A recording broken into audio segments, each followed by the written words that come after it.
ओम शांति। आज 21 तारीख है, शुक्रवार है। तो प्यारे परमपिता शिव परमात्मा का हम शुक्रिया अदा करेंगे। और साथ आज सारे दिन का स्वमान है कि मैं दिव्य आकर्षण मूर्त आत्मा हूँ। तो सारे दिन इस स्वमान का अभ्यास करना है। साथ साथ प्यारे बाबा ने आज मुरली के अंदर कहा हुआ है कि देह अभिमान में नहीं आना है, हमको देह अहंकार में नहीं आना चाहिए। बाबा कहते हैं आत्म अभिमानी बनकर स्वयं को भी आत्मा समझकर और आगे वाले को भी आत्मा समझकर ज्ञान देने का पुरुषार्थ करना है। स्वयं ज्ञान सागर परमपिता परमात्मा अभी हमको खुद का अनात्मा का और परमात्मा का परिचय दे रहे हैं। तो हमारा भी कर्तव्य है सबको परमात्मा का संदेश देना है।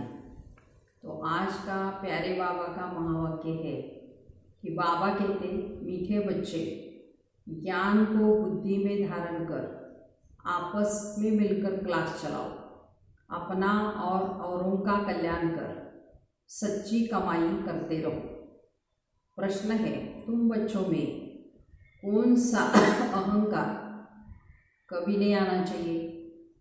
उत्तर, कई बच्चों में अहंकार आता है कि ये छोटी छोटी बालिका हमें क्या समझाएगी, बड़ी बहन चली गई है तो रूठ कर क्लास में आना बंद कर देंगे।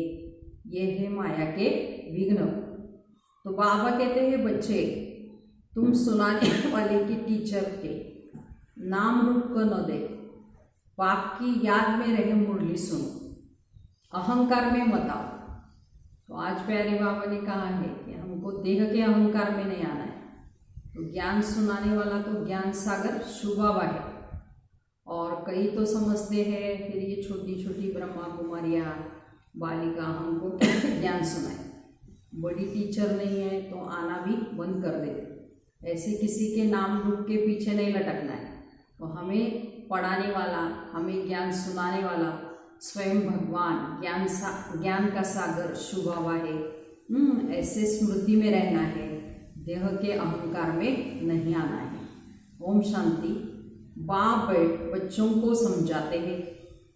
अब बाप जब कहा जाता है तो इतने बच्चों का एक जिस्मानी बाप तो नहीं हो सकता। तो ये है रूहानी बाप, आत्माओं का बाप, परमपिता शिव परमात्मा। तो उनके ढेर बच्चे हैं। तो बच्चों के लिए टेप, मुरली आदि ये सारी सामग्री बनी हुई है। तो बच्चे जानते हैं अभी हम संगम युग पर बैठे हैं पुरुषोत्तम बनने के लिए। तो ये भी खुशी की बात है।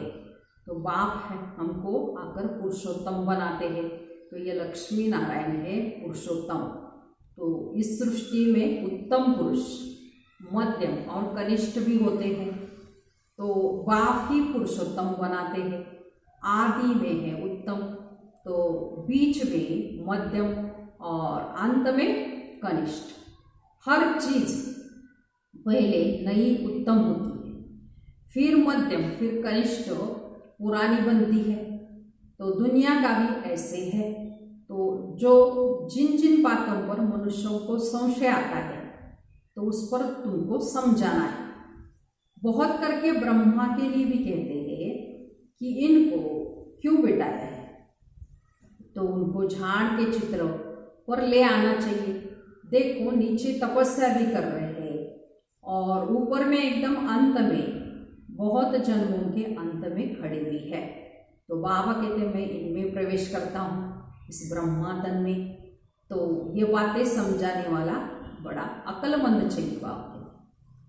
तो एक भी बेअकल निकलता है तो सभी बेके का नाम बदनाम हो जाता है। तो पूरा समझाना आता नहीं है, बल कंप्लीट पास तो अंत में होते हैं। इस समय 16 कला संपूर्ण कोई बन न सके, लेकिन समझाने में नंबरवार जरूर होते हैं। तो परमपिता परमात्मा से प्रीत नहीं है तो विपरीत बुद्धि ठहरे ना। तो इस पर तुम समझा सकते हो, प्रीत बुद्धि विचयंती कहा जाता है और विपरीत बुद्धि विनश्यंती हो जाते हैं। तो इस पर भी कई मनुष्य बिगड़ते हैं। फिर कई न कोई इल्ज़ाम लगा देते हैं, झगड़ा फसाद मचाने भी देरी नहीं करते हैं। कोई कर ही क्या सकते हैं। तो कभी चित्रों को आग लगाने में भी देरी नहीं करेंगे। तो बाबा राय देते हैं कि चित्रों का क्या करो, इंश्योर करा दो। तो बच्चों की अवस्था को भी बाप जानते हैं। क्रिमिनल आय पर भी बाबा रोज समझाते रहते हैं। लिखते हैं कि बाबा आपने जो क्रिमिनल आय पर समझाया है ये बिल्कुल ठीक कहा। तो ये दुनिया तमो प्रधान है, तो दिन प्रतिदिन तमो प्रधान बनते जाते हैं। तो वो तो समझते कलयुग अभी रेगड़ी पहन रहा है, माना घुटनों के बल पर छोटे बच्चे जैसे चल रहा है ऐसे लगता है, क्योंकि अज्ञान नींद में बिल्कुल सोए हुए हैं। कभी कभी कहते भी है ये महाभारी लड़ाई का समय है, तो जरूर भगवान कोई रूप में होगा। तो रूप तो बताते नहीं, तो उनको जरूर किसमें प्रवेश होना है। तो भाग्यशाली रथ ये ब्रह्मा का गाया जाता है। तो रथ तो आत्मा का अपना होगा ना, तो उसमें आकर बाप प्रवेश करेंगे, तो उनको कहा जाता है भाग्यशाली रथ। बाकी वो जन्म नहीं लेते, इनकी ही बाजू में बैठ हमको ज्ञान देते हैं। कितना अच्छी रीति समझाया जाता है। त्रिमूर्ति का भी चित्र है ना, तो त्रिमूर्ति ब्रह्मा विष्णु शंकर को कहेंगे। तो जरूर ये कुछ करके गए हैं, जो फिर रास्तों पर मकानों पर भी त्रिमूर्ति नाम रखा है। जैसे इस रोड को सुभाष मार्ग नाम दिया है, तो सुभाष की हिस्ट्री तो सब जानते हैं। तो उनके पीछे बैठ हिस्ट्री लिखते हैं, तो फिर उनको बनाकर बड़ा कर देते हैं। तो कितनी भी बड़ाई बैठ लिखे, तो जैसे गुरु नानक का पुस्तक कितना बड़ा बनवाया है, तो इतना उसने लिखा तो नहीं, तो ज्ञान के बदले भक्ति की बातें बैठ लिख दी है। तो ये चित्र आदि तो बनाए जाते समझाने के लिए।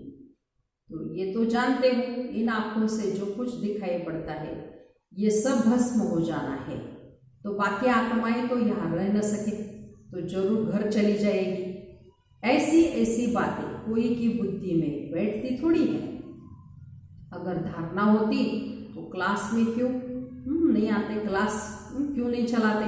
7 और 8 वर्ष में ऐसा कोई तैयार नहीं होता जो क्लास चला सके, है ना। तो बहुत जगह ऐसे चलाते भी है, फिर भी समझते माताओं का मर्तबा ऊंच है। तो चित्र तो बहुत है, फिर मुरली धारण कर उस पर थोड़ा समझाते। ये तो कोई भी कर सकते हैं, बहुत सहज है। फिर पता नहीं क्यों ब्राह्मणी की मांग नहीं करते।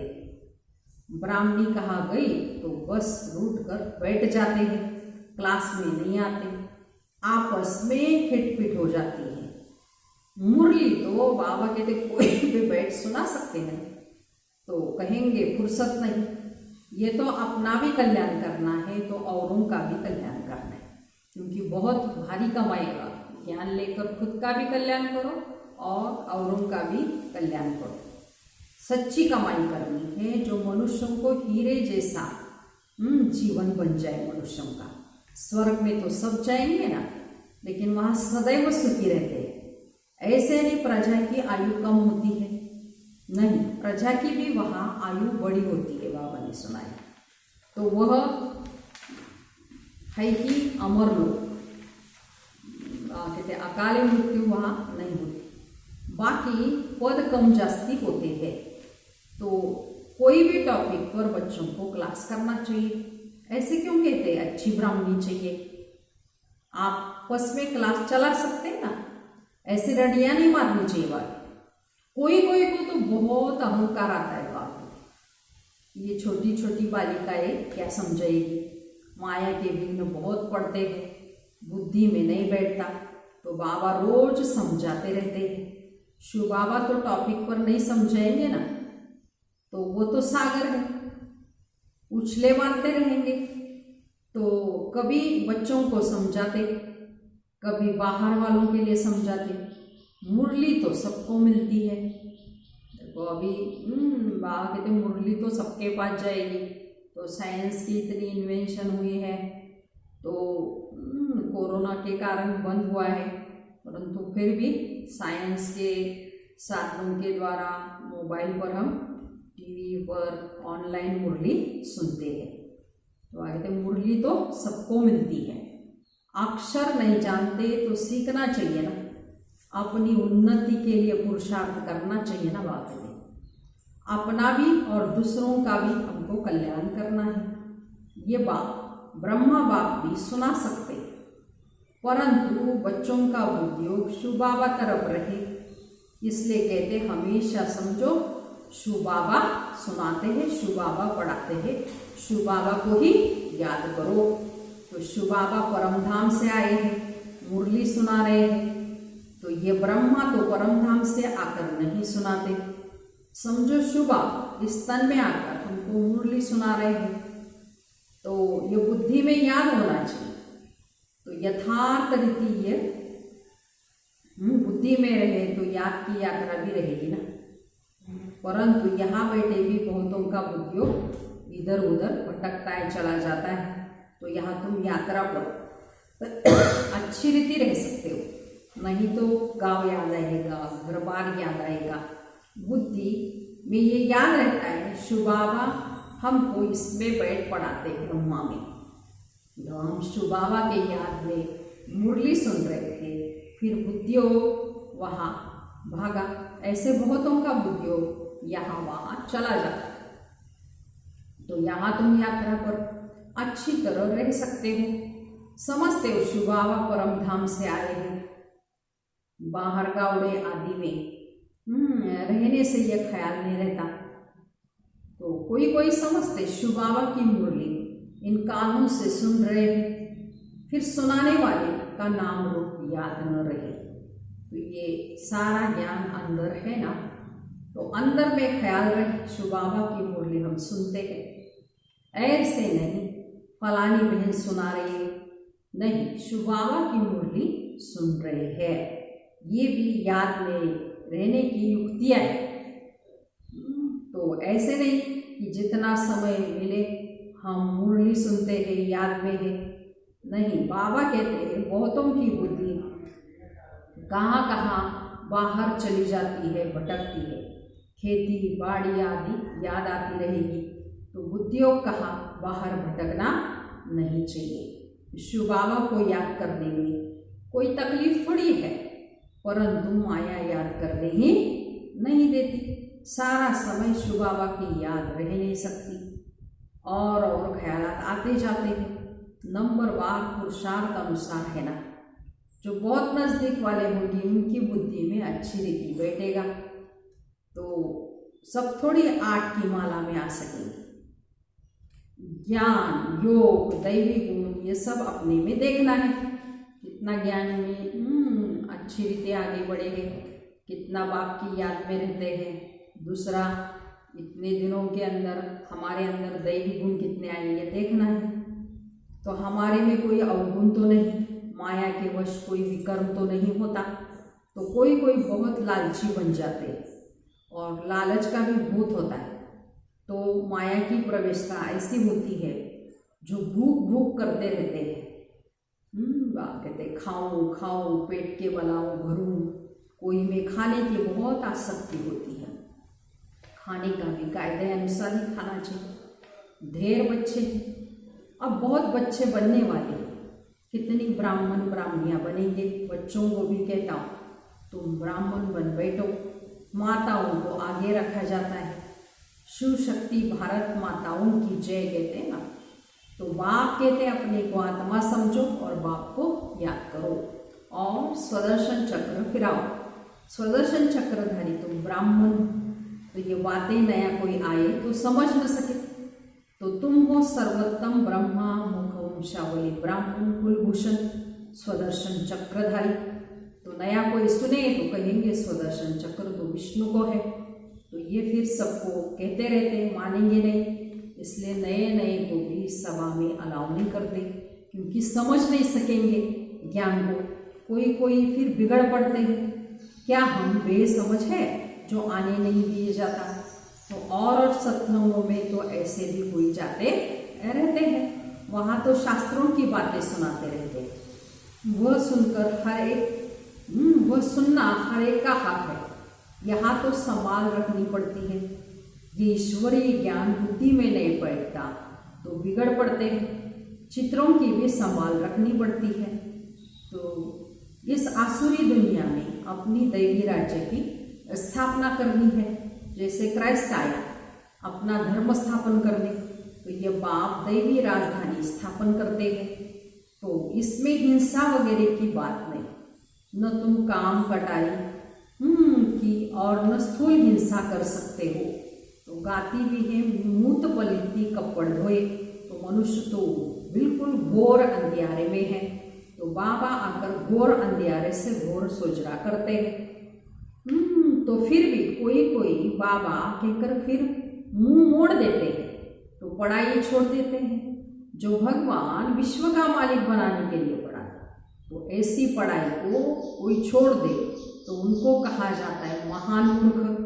कितना जबरदस्त खजाना मिलता है, और ऐसे बाप को थोड़ी कभी छोड़ना चाहिए। एक गीत भी है, आप प्यार करो या ठुकराओ, हम आपका दर कभी नहीं छोड़ेंगे। तो बाबा आई ही है बेहद की बादशाही देने, तो छोड़ने की तो बात ही नहीं। हाँ, लक्षण अच्छे धारण करने। स्त्रियों की भी रिपोर्ट लिखती है स्त्रियाँ कि यह हमको बहुत तंग करते हैं। तो आजकल लोग बहुत बहुत खराब हैं, बड़ी संभाल रखनी चाहिए। कईयों को बहनों की, भाइयों को बहनों की संभाल रखनी है। हम आत्माओं को कोई भी हालत से बाप से वर्षा जरूर लेना है। बाप को छोड़ने से वर्षा खलास हो जाता है। इसलिए गाते भी है निश्चय बुद्धि विजयंती, संशय बुद्धि विनश्यंती। फिर पद बहुत कम हो जाता है। तो ज्ञान एक ही ज्ञान सागर बाप दे सकते हैं, बाकी सब है भक्ति। तो भल कोई कितना भी अपने को ज्ञानी समझे, परंतु बाप कहते हैं सबके पास शास्त्रों और भक्ति का ज्ञान तो है।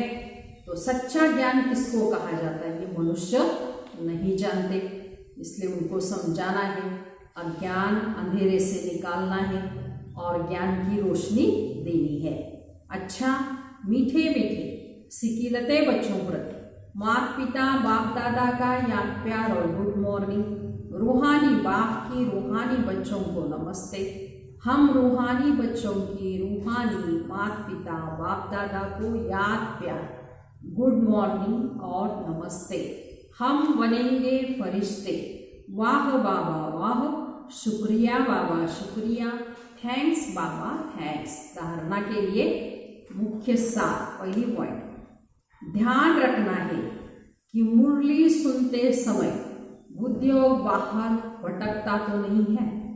सदा स्मृति रहे कि हम शिव बाबा के महावाक्य सुन रहे हैं। ये भी याद की यात्रा है। दूसरी पॉइंट, अपने आप को देखना है कि हमारे में ज्ञान योग और दैवी गुण है। लालच का भूत तो नहीं, माया के वश कोई विकर्म तो नहीं होता। ये अपने आप को सारे दिन चेक करना है। वरदान, दिव्य बुद्धि की लिफ्ट द्वारा तीनों लोगों का सैर करने वाले सहज योगी भव। विस्तार, संगम युग पर सभी बच्चों को दिव्य बुद्धि की लिफ्ट मिलती है ना। ब्राह्मण जन्म होते ही बाबा ने हमको जो लिफ्ट दी है वो दिव्य बुद्धि। तो इस वंडरफुल लिफ्ट द्वारा तीनों लोगों में जहाँ चाहो वहाँ पहुँच सकते हो। सिर्फ स्मृति का स्विच ऑन करो तो सेकेंड में पहुँच जाएंगे, और जितना समय जिस लोक का अनुभव करना चाहिए उतना समय वहाँ स्थित रह सकते हो। तो इस लिफ्ट को यूज करने के लिए अमृत वेले केयरफुल बन स्मृति के स्विच को यथार्थ रीति सेट करो। अथॉरिटी होकर इस लिफ्ट को कार्य में लगाओ तो सहज योगी बन जाएंगे और मेहनत समाप्त हो जाएगी। तो बाबा ने सारे दिन के लिए वरदान दिया है, सहज योगी भव। तो इसमें बाबा ने कहा है ब्राह्मण जन्म होते ही हमको दिव्य बुद्धि की लिफ्ट मिली है, जिस दिव्य बुद्धि के द्वारा हमको तीनों लोगों की सैर करनी है। लेकिन इसके लिए बाबा कहते हैं सिर्फ स्मृति का स्विच ऑन चाहिए। तो अमृत वेले ही सेट करके रखो, तो इससे हम सहज योगी बन जाएंगे। स्लोगन है मन को सदा मौज में रखना, यही जीवन जीने की कला है। अच्छा, ओम शांति।